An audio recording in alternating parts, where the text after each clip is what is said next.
সকলকে জয় যিশু। আজকের টপিক হলো আজ কোন আত্মা রয়েছে আপনাদের কাছে।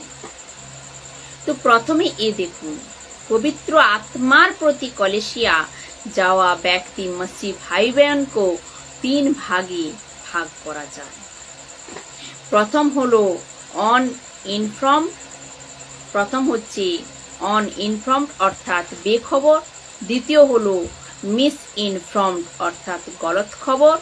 আর তৃতীয়ত হলো ওয়েল ইনফর্মড অর্থাৎ সঠিক খবর। যারা চার্চ বা মন্ডলী যায়, আজ 21 শতাব্দীর কথা বলছি, ওদের 3 ভাগে দেখা যায়। এই 21 দেখুন কার? পবিত্র আত্মা। তো পবিত্র আত্মার প্রতি আনইনফর্মড, পবিত্র আত্মার প্রতি আনইনফর্মড, পবিত্র আত্মার প্রতি মিস ইনফর্ম আর পবিত্র আত্মার প্রতি ওয়েল ইনফর্ম। তো আপনি পবিত্র আত্মার জানকারি আপনার local পাস্টার, Bible teacher, online preacher আপনাকে দেয়নি। দ্বিতীয়ত আপনাকে হয়তো গলত দিয়ে দিয়েছে। আর তৃতীয়ত আমার মতো 10% লোক সঠিকভাবে দিয়েছে। কিছু লোক ভুট্টার মতো লাফাচ্ছিল আর কিছু লোক শান্ত হয়ে গেছে। তো আনইনফর্মড, মিস ইনফর্মড ও ওয়েল ইনফর্মড এই 3 ক্যাটাগরিকে লোক রয়েছে মসিহাতে। এই 3 ক্যাটাগরিতে লোক রয়েছে। আমি নিজেও 3 বছর ধরে দেখছি, যেখানে পৌল প্রেরিতকে কাম 19 অধ্যায় জিজ্ঞাসা করেছিল কি তোমরা পবিত্র আত্মা পেয়েছো বিশ্বাস করার সময়? উনোনে বলল কি আমরা তো চর্চাও শুনিনি, অর্থাৎ আনইনফর্মড। পিতরের সময় একজন এসেছিল, ও হচ্ছে জাদুকর ছিল, সাইমন জাদুকর, সিমন, মিস ইনফর্ম। আর কিছু লোক তখনও আর এখনো ওয়েল ইনফর্মড বালা। আমি এজন্য আপনাদের সাথে কথা বলছি। তো যোহন 16 অধ্যায় 12 নম্বর বাক্যে দেখুন কি বলছি। তোমাদের বলবার মতো আমার এখনো অনেক কথা আছে, কিন্তু সেগুলো তোমাদের গ্রহণ করার পক্ষে এখন অতিরিক্ত হয়ে যাবে, কেননা তা হলো অন্তরের কথা। আর এরকম কথা পিতরকে লোকেদেরকে ওই সময়ের যে গ্রুপ টোটাল জুইস ছিল, মানে ইহুদি কম ছিল, ওরা বুঝতে পারেনি। আর যিশু যখন বলতো তো প্রশ্নের ওপর প্রশ্ন। এই জন্য যিশু বলে কি এ ভাই এমন এখন থেকে থেমে যাও, বলো না, মানে এখানেই থেমে যাও আর বলো না। বাক্য 12 পরে 13 কি বলছে শুনুন। বাক্য 13, সত্যের আত্মা যখন আসবেন তখন তিনি সকল সত্যের মধ্যে তোমাদের পরিচালিত করবেন। তিনি নিজে থেকে কিছু বলবেন না। বাক্যের ওপরে ধ্যান দিন, কি বলছে যে তিনি নিজে থেকে কিছু বলবেন না, কিন্তু তিনি যা শোনেন তাই বলেন। আর আগামী দিনে কি ঘটতে চলেছে তা তিনি তোমাদের কাছে বলবেন। আগামী দিনের কথা, কলেসিয়া রিলেটিভ অন্তের দিনের কথা, অন্তের দিনের সাথে সম্বন্ধিত। আর অনেক পুস্তক যা পৌল লিখেছে, যাকুব লিখেছে, পিতর লিখেছে, পিতর নিজে লিখেছে, যোহন লিখেছে নিজে, প্রকাশিত বাক্য এরূপ সব লিখেছে। ও সব কিছু বলবে। তো আমি যখন বলছি পবিত্র আত্মার কথা, তো ধ্যান দিয়ে শুনুন। পবিত্র আত্মাকে প্রসিকিউটর রূপে আপনাকে দেখতে হবে। অর্থাৎ আপনারা কি জানেন পবিত্র আত্মার প্রসিকিউটর সংসারের জন্য, পরমেশ্বরের রাজ্যের উকিল। প্রসিকিউটরের অর্থ হলো উকিল। হোলি স্পিরিট প্রসিকিউটর সংসারকে কনভিক্ট করা ব্যক্তি। আপনারা কি এই কথা জানেন? যেভাবে আজকের দিনে সুপ্রিম কোর্টে, হাই কোর্টে, সিভিল কোর্ট হয়ে থাকে, ওখানে এক উকিল হয়ে থাকে যাকে বলে সরকারি উকিল। পরমেশ্বর যখন পবিত্র আত্মাকে পাঠানোর কথা বলে তো ও প্রসিকিউটর রূপে এসেছিল। কি রূপে? প্রসিকিউটর রূপে এসেছিল। কিভাবে? আমি তার প্রুফ দিচ্ছি। তো হোলি স্পিরিট প্রসিকিউটর সংসারকে কনভিক্ট অর্থাৎ দোষী সাব্যস্ত করে। পাপ, ধার্মিকতা আর ন্যায়। কি কি? পাপ, ধার্মিকতা আর হচ্ছে ন্যায়। যোহন 16 অধ্যায় 8 নম্বর বাক্য দেখুন, আসুন আমরা তা পড়ি। যখন সেই সাহায্যকারী, কে? পবিত্র আত্মা, সাহায্যকারী আসবেন, পেন্তিকস্তের দিন ও এসে গেছে, পেন্তিকস্তের দিন ও এসে গেছে, তখন তিনি পাপ, ন্যায়পরায়ণতা ও বিচার সম্পর্কে জগতের মানুষকে চেতনা দেবেন। আমি রাখবো এর অর্থ, কিন্তু এখন যারা ফেসবুকে দেখছেন, আপনাদের মনে হয় না যে তনুশ্রী মাইতি এরকম কথা বলছে যা মাসি মার্কেট থেকে টোটাল আলাদা? এখানে কোনো প্রকারের তেল জল বেচা হয় না, কোনো লালচ দেওয়া হয় না কি আপনারা পয়সা পাবেন, ব্লেসিং মিলবে, আপনার সব ঠিক হয়ে যাবে। এখানে কোনো প্রকার এরকম বকবাস হয় না। না এখানে তালিত অর্থাৎ ইহুদি সাল বেচা হয় না, ওর ওপর প্রার্থনা করা হয় হাত রেখে, কিচ্ছু না। যেভাবে আপনারা হয়তো দেখছেন যে এখানে এরকম কোনো কিছু হয় না, এখানে টোটাল হাইলি এডুকেট করা হয়, এখানে টোটাল হাইলি এডুকেট করা হয়। আপনারা যেখানে চার্চে যান না কেন, ওখানে আপনাদেরকে বলে কি, আমার পেছনে খালি আমার করতে থাকে, খালি ম্যা করতে থাকে।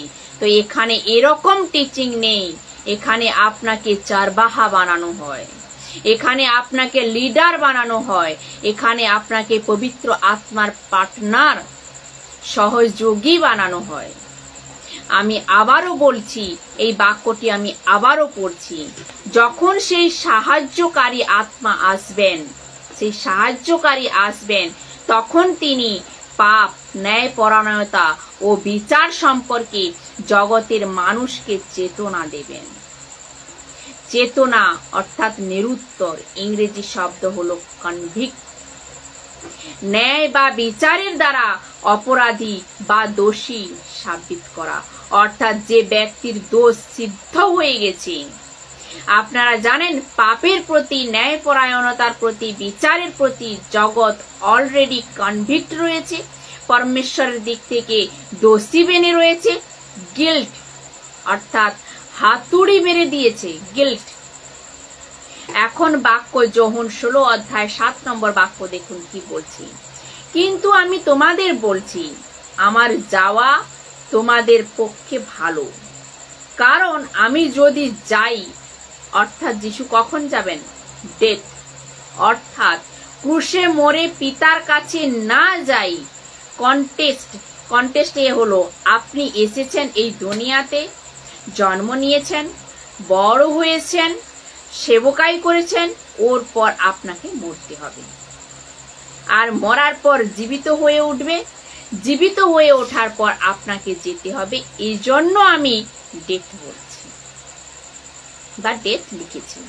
তো যাওয়ার অর্থ হলো ওই, তাহলে ওই সাহায্যকারী তোমাদের কাছে আসবে না যদি আমি না যাই। বলছে কি বাক্যে, যে যদি আমি না যাই তাহলে সেই সাহায্যকারী তোমাদের কাছে আসবে না, কিন্তু আমি যদি যাই, অর্থাৎ ডেথ, যদি যাই তাহলে আমি তাকে তোমাদের কাছে পাঠিয়ে দেব। কন্টেস্টে এই, কেননা পবিত্র আত্মাকে কনভিক্ট করার জন্য জগতের পাপের প্রতি, ন্যায়পরায়ণতার প্রতি, বিচারের প্রতি যিশুকে ক্রুশে মরে এই 3 ক্যাটাগরিতে ফিট বসতে হবে উনকো গিল্টি বানানোর জন্য। বাক্য নয়, তিনি পাপ সম্পর্কে চেতনা দেবেন, কারণ তারা আমাতে বিশ্বাস করে না। আমি কিমত চুকিয়েছি জগতের কাছে, আমি কিমত চুকিয়েছি, তোমাদের কিমত দিয়ে দিয়েছি। হিন্দু, মুসলিম, শিখ, পার্সি, বৌদ্ধ, আদিবাসী, দুনিয়ার যত জাতি ধর্মের লোক রয়েছে, ওদের সবার জন্য আমি অর্থাৎ কে? যিশু। যিশু বলে কি?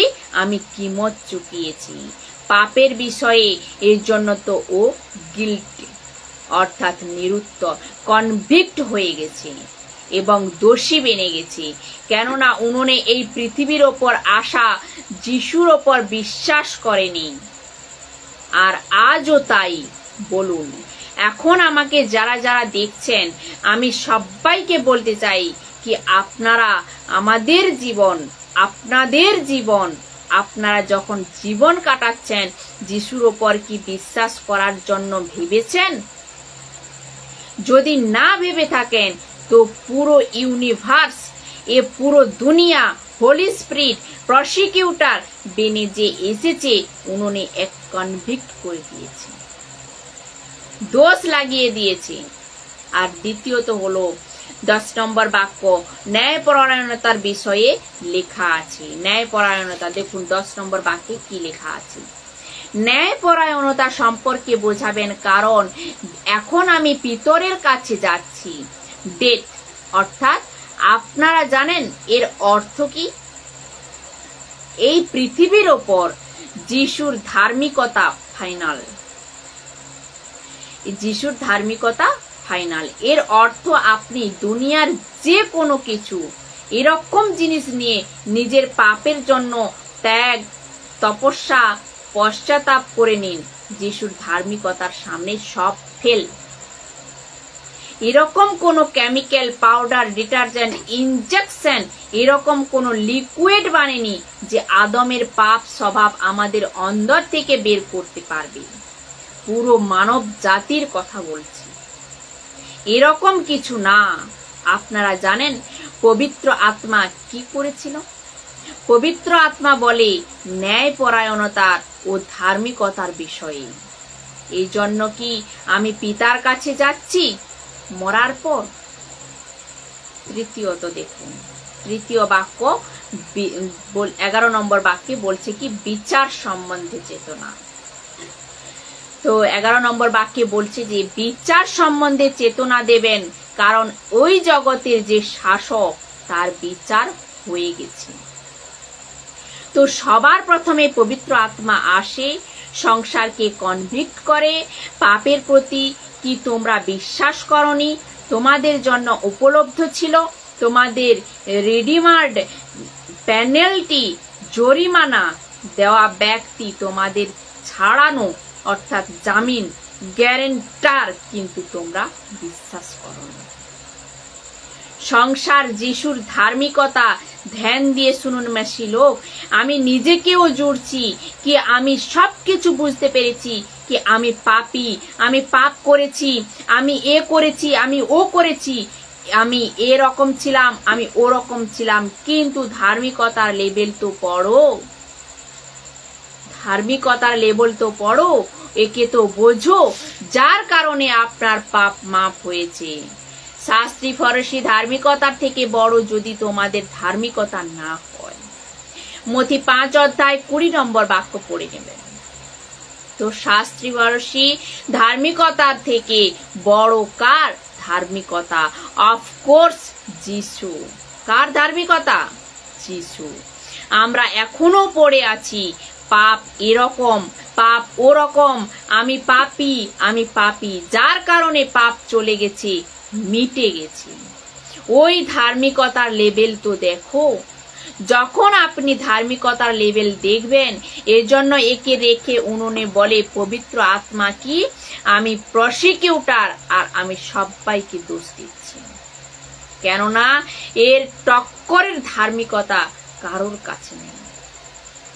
একে টক্কর দিতে পারে এরকম ধার্মিকতা আর কারোর কাছে নেই। এবার বলুন তো বন্ধুরা কেমন লাগছে? আর তৃতীয়ত হলো জগতের যে শাসক অর্থাৎ লুসিফার, শয়তান, দিয়াবল, একেও পবিত্র আত্মা বলেছে হি ইজ গিল্টি। কি বলছে? He is guilty. আর এর পেছনে প্রকাশিত বাক্য 21:8 মিথ্যাবাদীদের স্থান হবে আগুন ও জ্বলন্ত গন্ধকের হ্রদে। এ হলো মিথ্যাবাদী, আর যে এর পেছনে চলে ও হলো মিথ্যার ভাগ। বলুন আপনারা। এই তিনই কনভিক্ট। এই জন্য তো লেখা আছে যাকবের পত্র 3 অধ্যায় 15 নম্বর বাক্যে, এই ধরনের জ্ঞান যা ঈশ্বর থেকে লাভ হয় না তা পার্থিব, আত্মিক নয়, তা দিয়াবলের কাছ থেকে আসে। বলুন তো বন্ধুরা, এখন পর্যন্ত আপনাদের কিরকম লাগছে? আর এই ভিডিওটিকে যতটা পারেন, ছোট্ট একটি ভিডিও, যতটা পারেন আপনারা শেয়ার করুন। মনে রাখবেন, আপনার একটা শেয়ারে হয়তো অন্য কারোর জীবন বদলে যেতে পারে। তো প্রভু আপনাকে আশীষ দিক। জয় যিশু।